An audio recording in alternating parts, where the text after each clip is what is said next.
Hai semuanya, nama saya Gular Ferdiansyah Pratama dengan NIM 200701027. Di sini pada kesempatan kali ini saya akan melakukan tugas UAS, yaitu pada mata kuliah Psikologi Pendidikan dan Pembelajaran, yaitu untuk membahas salah satu tema yang sudah dipelajari. Adapun tema yang akan dipaparkan pada kali ini adalah mengenai model dan metode pembelajaran. Selanjutnya, saya juga akan memberikan contoh bagaimana penerapannya untuk anak berbakat. Dalam Peraturan Pendidikan Nasional Nomor 41 Tahun 2007 mengenai standar proses untuk satuan pendidikan dasar dan menengah, diuraikan bahwa pembelajaran adalah proses interaksi peserta didik dengan guru dan sumber belajar pada suatu lingkungan belajar.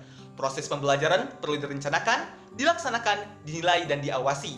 Pelaksanaan pembelajaran merupakan implementasi dari RPP. Pelaksanaan pembelajaran meliputi kegiatan pendahuluan, kegiatan inti, dan juga kegiatan penutup.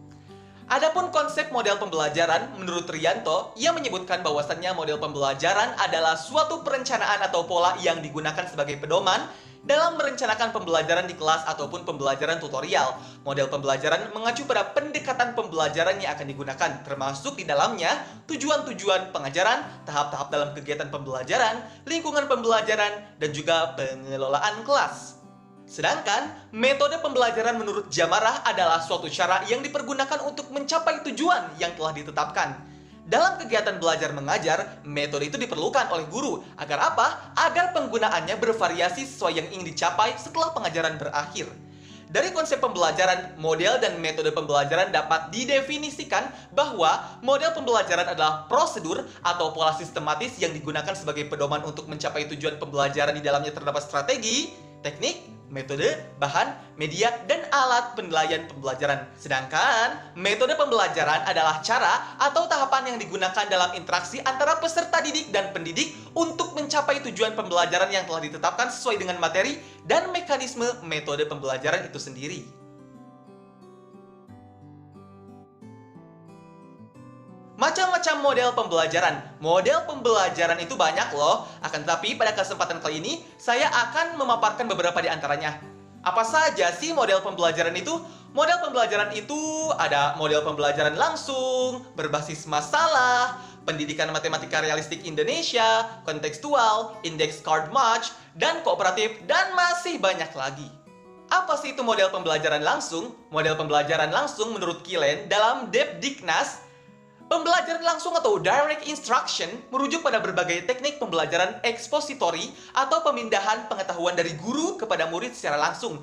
Misalnya melalui ceramah, demonstrasi, ataupun tanya jawab yang melibatkan seluruh kelas. Pendekatan dalam model pembelajaran ini berpusat pada guru. Dalam hal ini, guru menyampaikan isi materi pembelajaran dalam format yang sangat terstruktur, mengarahkan kegiatan para peserta didik, dan mempertahankan fokus pencapaian akademik. Model pembelajaran berbasis masalah.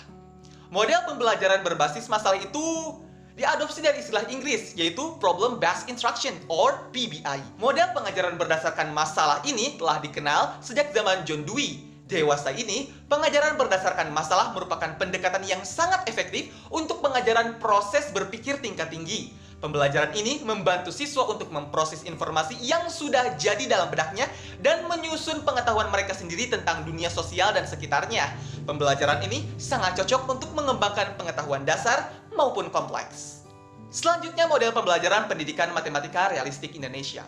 Pendidikan Matematika Realistik Indonesia adalah suatu pendekatan pembelajaran matematika yang mengungkapkan pengalaman dan kejadian yang dekat dengan siswa sebagai sarana untuk memahamkan persoalan matematika. Anwar 2010 menyatakan bahwa PMRI adalah suatu pendekatan pembelajaran matematika yang coba menggunakan pengalaman dan lingkungan siswa sebagai alat bantu mengajar primer.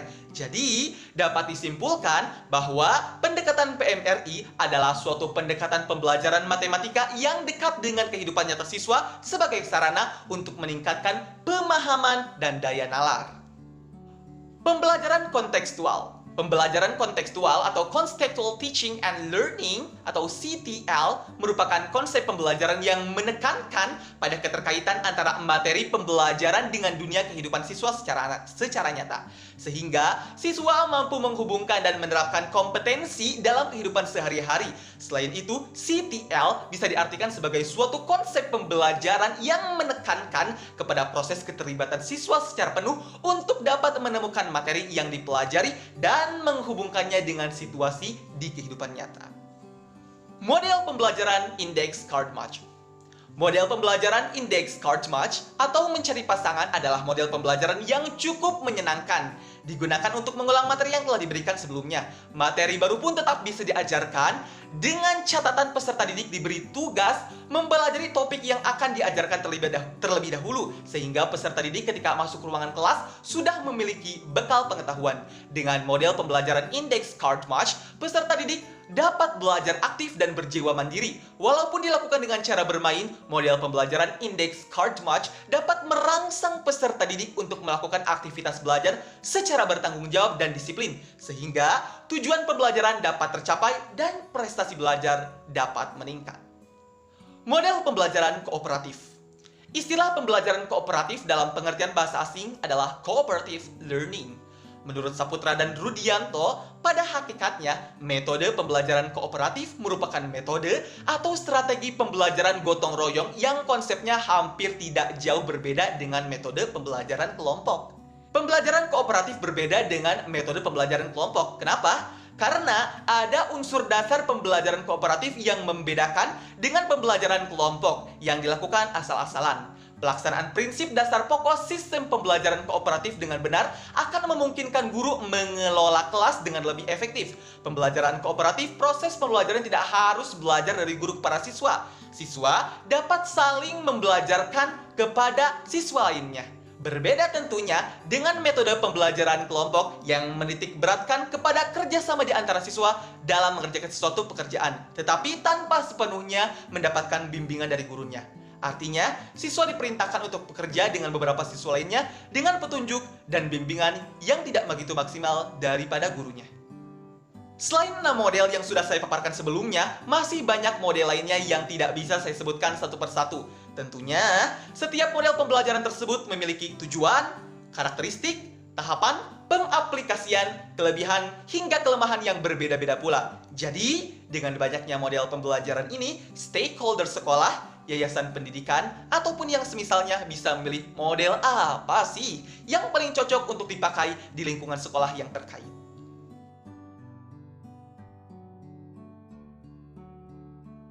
Metode pembelajaran tentunya banyak sekali. Adapun metode pembelajaran yang akan saya paparkan pada kali ini hanya beberapa di antaranya saja. Yang pertama ada metode karya wisata atau outdoor, talking stick, simulasi, discovery learning, brainstorming, diskusi, pembelajaran luar kelas, dan masih banyak lagi. Apa sih itu metode karya wisata atau outdoor?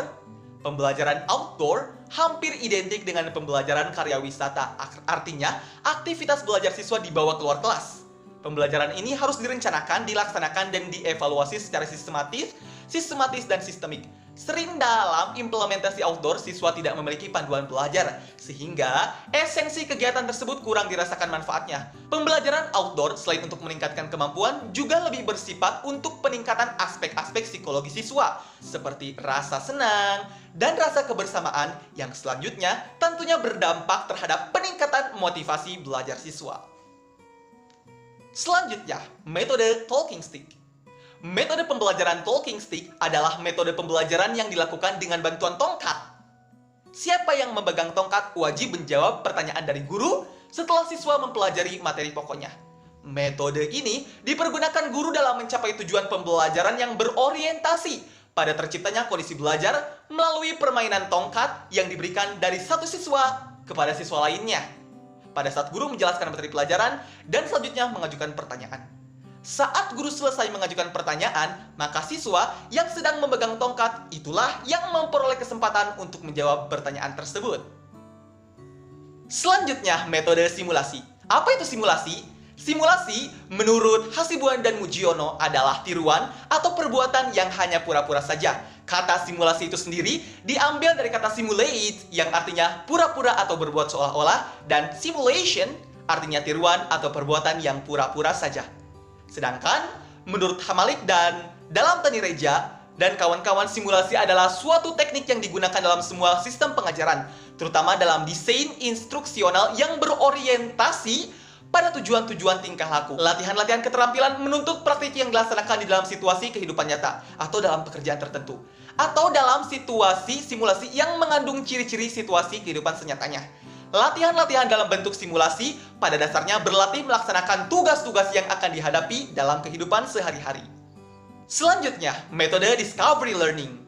Menurut Jamarah, Discovery Learning adalah belajar mencari dan menemukan sendiri.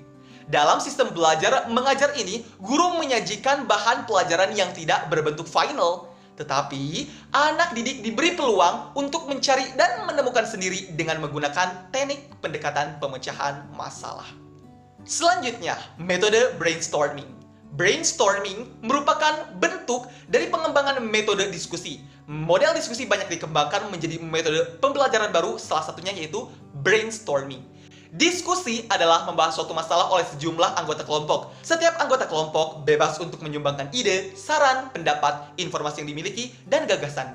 Setiap anggota bebas untuk menanggapi, didukung, atau bahkan tidak sepihak. Sedangkan dalam metode brainstorming, semua ide atau gagasan ditampung oleh ketua kelompok dan hasilnya kemudian dijadikan peta gagasan. Hasil dari peta gagasan tersebut menjadi kesepakatan bersama dalam sebuah kelompok. Selanjutnya, metode diskusi. Metode diskusi, menurut Suryo Subroto, adalah suatu cara penyajian bahan pelajaran di mana guru memberi kesempatan kepada para siswa atau kelompok-kelompok siswa untuk mengadakan perbincangan ilmiah guna mengumpulkan pendapat, membuat kesimpulan ataupun penyusunan berbagai alternatif pemecahan atas sesuatu masalah. Selanjutnya, metode pembelajaran luar kelas. Kajawati menyatakan bahwa metode outdoor study atau metode di luar kelas adalah metode di mana guru mengajak siswa belajar di luar kelas untuk melihat peristiwa langsung di lapangan dengan tujuan mengakrabkan siswa dengan lingkungannya. Melalui outdoor study, lingkungan luar kelas, melalui outdoor study atau lingkungan luar kelas dapat digunakan sebagai sumber belajar. Peran guru di sini adalah sebagai motivator, artinya guru sebagai pemandu agar siswa belajar aktif, kreatif, dan akrab dengan lingkungan. Sekarang saya akan mencoba mengaplikasikan penerapan model serta metode pembelajaran bagi anak berbakat. Anak berbakat yang akan dimaksud pada kesempatan kali ini adalah slow learner. Apa itu slow learner? Slow learner pengertiannya adalah anak lamban belajar. Cara kasarnya seperti itu. Jadi slow learner itu adalah anak lamban belajar. Slow learner adalah anak yang memiliki potensi intelektual sedikit di bawah normal, tetapi tidak termasuk anak tunagrahita. Slow learner secara akademis diidentifikasi berdasarkan skor yang dicapai mereka pada tes kecerdasan dengan IQ antara 70 sampai 89.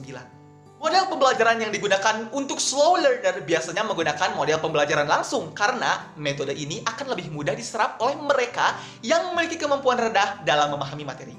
Penerapan metode pembelajaran untuk slow learner yang digunakan adalah dengan metode ceramah, tanya jawab, dan diskusi dengan demonstrasi. Metode pembelajaran yang dipakai sama antara slow learner dan peserta didik normal lainnya, dengan modifikasi tambahan waktu dan tambahan tugas khusus sebagai tindak lanjut dari slow learner tersebut. Dari beberapa metode pembelajaran yang digunakan sudah cukup tepat untuk digunakan dalam pembelajaran bagi slow learner. Tetapi ini bukan berarti bahwa metode yang lain tidak sesuai untuk digunakan. Metode-metode lain tetap perlu digunakan sesuai dengan materi dan kondisi peserta didik. Guru juga dituntut untuk lebih kreatif dalam mengembangkan metode yang sesuai bagi anak yang berkebutuhan khusus dalam pendidikan inklusif. Ya, terima kasih. Cukup sekian saja dari saya pemaparan kali ini mengenai model, metode, dan pengaplikasiannya akan pembelajaran. Terima kasih. Saya Gumelar Firdansyah Pertama. Mohon maaf bila ada pemaparan yang kurang jelas atau kata-kata yang kurang dapat dipahami atau kurang jelas juga. Saya Gumelar Firdansyah Pertama, pamit undur diri dari ruang tonton Anda. Terima kasih atas perhatiannya.